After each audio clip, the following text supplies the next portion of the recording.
Hello my dear listeners, சந்திரமகாளி பாகம் 34 கேட்கலாமா?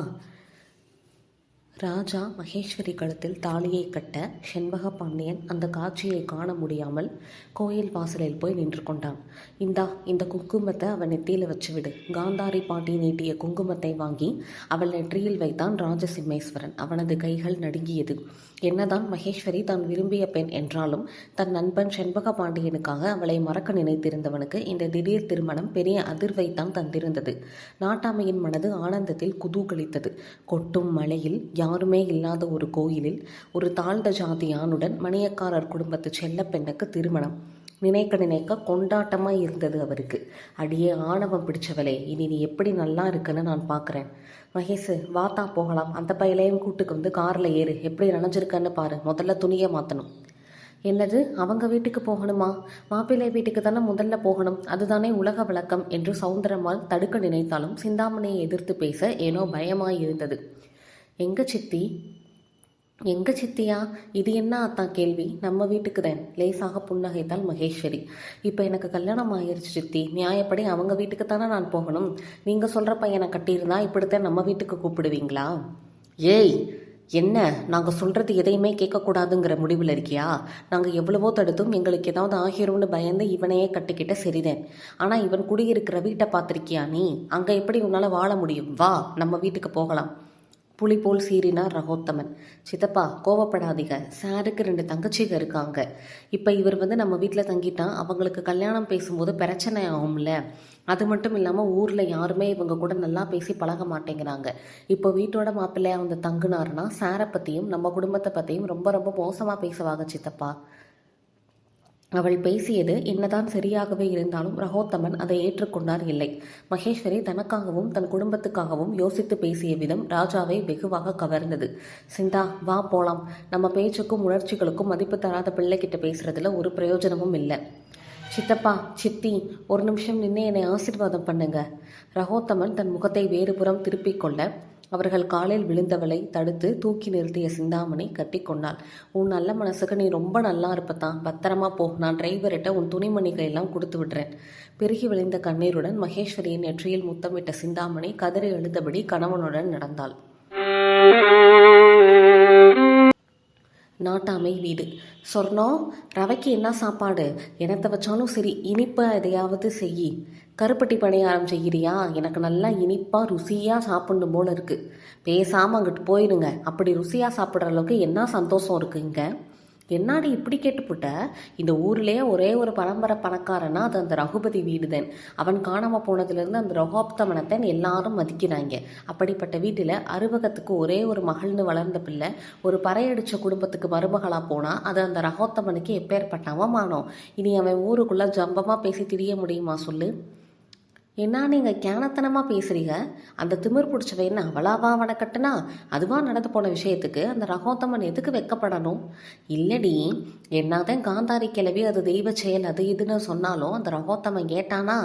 நான் செத்தே போனாலும் நீ இந்த விஷயத்துக்கு சம்மதிக்காதன்னு அந்த மகேஷ் பிள்ளையை என்ன அதட்டுனேயா? அப்போ என்ன அர்த்தம்? அவன் உசுராக நினச்சி கும்பிடுற சந்திரமாகாளியோட என்னப்படி அந்த பையன் கையும் மூலமாக தாலி அவன் மகக்கழுத்தில் போய் சேர்ந்திருந்தாலும் இவன் அதை மீற நினைக்கிறான். அப்படின்னா என்ன அர்த்தம்? அந்த வாத்தியார் பயலுக்கு மகேஷை கட்டி கொடுக்க அவனுக்கு விருப்பம் இல்லைன்னு அர்த்தம். என்றைக்குமே அந்த ரகோத்தமனால் மகேஸ்வரிக்கு நடந்த கல்யாணத்தை ஏற்றுக்கிடவே முடியாது.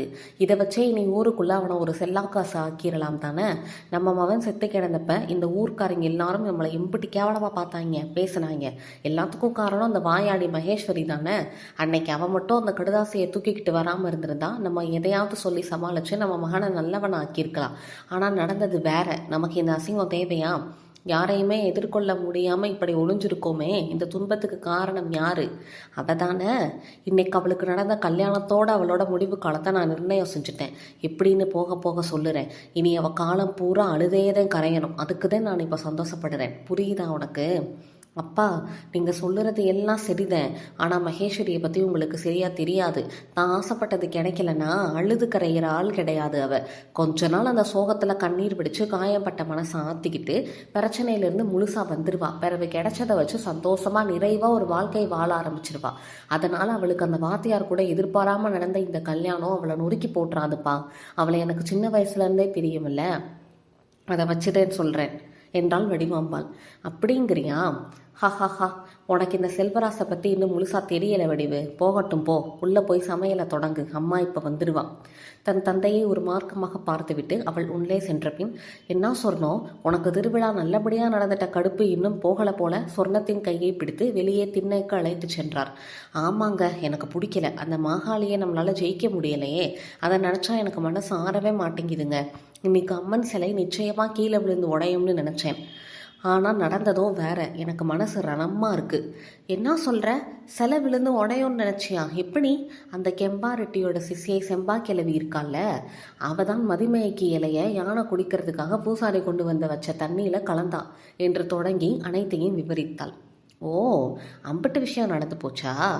ஆனால் இனி நீ கவலைப்படாத, நான் நாளைக்கு அந்த கெம்பாரெட்டியை பார்க்க போகிறேன். அந்த ஆடோட உடல்நிலை தேறிக்கிட்டு வருதுன்னு செம்பா சொன்னால, சீக்கிரமே கெம்பாரெட்டிக்கிட்ட சக்தி வாய்ந்த ஒரு தகட்டை வாங்கி புதைச்சி வச்சு அந்த மாகாளியோட கதையை முடிக்கிறேன். அதுக்கப்புறம் தான் என்னோட ஆட்டமே ஆரம்பிக்குது. என்னை அவமானப்படுத்தி பார்த்த இந்த கோகிலாபுரம் என்னோட வேற ஒரு முகத்தை பார்க்க போகுது. இதை சொல்லும்போது நாட்டாமையின் முகத்தில் படர்ந்த குரூரத்தை வர்ணிக்க என்னிடம் வார்த்தைகளே இல்லை. ராஜசிம்மன் வீடு. பாயை விரித்தாள் கீதா. அண்ணே வா, இதில் வந்து உட்காரு. அண்ணி வாங்க, நீங்களும் இங்கே வந்து உட்காருங்க வாங்க. இல்லைம்மா, என் தாவணி ரொம்ப ஈரமாக இருக்குது. பாயில் உட்காந்தா பாயும் ஈரமாகிரும். நான் தரையிலே உட்காந்துக்கிறேன். சார், நீங்கள் அங்கே போய் உட்காருங்க, நான் போய் சோறு ஆக்குறேன். எல்லாருமே காலையில் சாப்பிட்டது, பசிக்கும் இல்லை. சீதா வாடி, வந்து எனக்கு ஒத்தாசை பண்ணு, பொதுவாய் சொல்லிவிட்டு சமையலறைக்குள் நுழைந்து கொண்டார் சௌந்தரம்மாள். அண்ணி, சீதா கிட்ட ஒரு புது தாவணி இருக்குது, வாங்கி 6 மாதம் இருக்கும், இன்னும் கட்டவே இல்லை. அதை வேணும்னா எடுத்துகிட்டு வரட்டுமா? நீங்கள் இந்த ஈர தாவணியை மாற்றிக்கிறீங்களா? இல்லை பாப்பா, வேணாம். சித்தி டிரைவர் அண்ணன்கிட்ட என்னோட ட்ரெஸ்ஸை கொடுத்து விட்றேன்னு சொன்னாங்க. அவங்க வந்து கொண்டதும் நான் மாற்றிக்கிறேன், சரியா? கீதாவை பார்த்து புன்னகைத்தாள் மகேஸ்வரி. கொஞ்சம் கொஞ்சமாய் அங்கு சூழ்ந்து இருந்த இறுக்கத்தை அவள் போக்கிக் கொள்ள முயல ஆரம்பிக்க ராஜாவால் தான் சகஜமாக இருக்க முடியவில்லை. தண்ணி குடிக்கிறீங்களா? வேணாம் சார், பரவாயில்லை. அம்மா அம்மா, வாசல் புறமாய் டிரைவர் வடிவேலு அண்ணனின் குரல் கேட்டது. அதை அடையாளம் கண்டு கொண்ட மகேஸ்வரி, ட்ரெஸ் கொண்டு வந்துட்டாங்க, போய் வாங்கிட்டு வரேன் சார், ராஜாவிடம் சொல்லிவிட்டு வாசலை நோக்கி போனாள். அண்ணே வாங்கண்ணே. இந்தாங்கம்மா, சிந்தாமணி அம்மா கொடுத்து விட்டாக. அந்த பெரிய பையை அவர் நீட்ட வாங்கி கொண்டாள். என்னம்மா இப்படி பண்ணிட்டீங்க? இந்த வீட்டில் வந்து வாழணும்னு உங்களுக்கு என்ன தலையெழுத்தா? ஆமாண்ணே, உங்கள் ஆத்தா சந்திரமாகாளி அம்மன்டேன் என் தலையில் அப்படி ஒரு விதியை எழுதி விட்டுட்டா. இந்த ஊரில் அவ வச்சது தானே சட்டம்.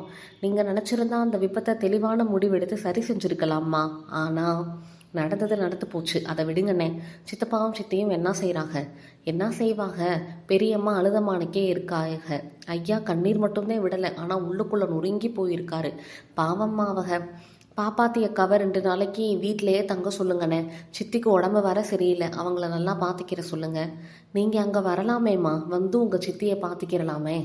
அவங்க கோபம் குறையட்டும்னே, கட்டாயம் வாரேன். சாரையும் கூட்டிக்கிட்டு கண்டிப்பாக வாரேன். ஆமாம், பெரிய சாரு. அவன் இந்த ஊருக்குள்ளே வராமல் இருந்திருந்தா இது எதுவுமே நடந்திருக்காது. அவனுக்கும் உங்களுக்கும் கல்யாணம் நடந்தது நம்ம ஆளுங்க யாருக்குமே பிடிக்கலம்மா. நம்ம சாதிர்சனத்தில் உள்ள பயலுக எல்லாரும் ரொம்ப கோபமாக இருக்காங்க. அது என்னைக்கு சரியாகவோ போங்க. அண்ணே, மழை வர்ற மாதிரி இருக்குது, சீக்கிரம் வீட்டுக்கு போயிருங்க. தான் அவளது கல்யாணத்தை பற்றி பேசுவது அவளுக்கு பிடிக்கவில்லை என உணர்ந்து கொண்டு கிளம்பினார் வடிவேலு. சமையலறையின் ஜன்னல் வழியாக அவர்கள் பேசியது அனைத்தும் சௌந்தரம்மாள் காதில் விழ, ஐயோ, இவங்க ஊர் ஆளுக நம்ம ராஜாவை ஏதாவது செஞ்சிருவாங்களோ? அவர் உடல் நடுங்கியது. வருவாள்.